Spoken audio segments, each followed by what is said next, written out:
Numawi lamun anu ngaku Ki Sunda atanapi orang Sunda masih keneh egois, masih keneh urang loba cegikan, nyalahkeun, ngagorengkeun ka kaum muslimin, berarti meureun tadi henteu nyunda.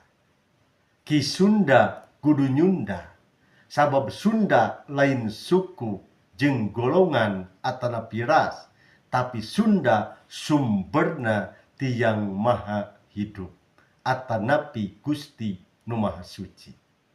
Naon bedana jeung kaum muslimin anu masih keneh meureun tadi nuduh-nuduh kafir ka batur, nuduh-nuduh kufur ka batur sarua hiji-hiji pada aregois.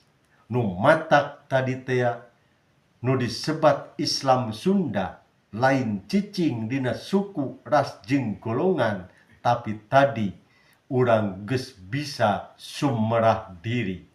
Sumerah ka sajatining diri berarti urang sumerah ka Gusti. Cirina anu sumerah ka diri, anu sumerah ka Gusti Nu Maha Suci geus teu katakabur dina elmu pangartina. Geus teu hayang ngajajal ka batur, geus teu hayang cegikan ka batur, geus teu hayang urang ngagorengkeun ka batur, kakara urang jadi Ki Sunda atanapi Islam. Kade Islam sanes orang Arab. Ya, tapi Islam manusia anu tos bisa sumerah diri kana kudat jeung irodat nu ngajadi. Moal aya nu ngajadikeun kanyataan iwati amal perbuatan, tah eta kadarna hartosna ti Gusti Nu Maha Suci. Kadar anu ngajadi tergantung amal perbuatan urang pasti bakal jadi kanyataan.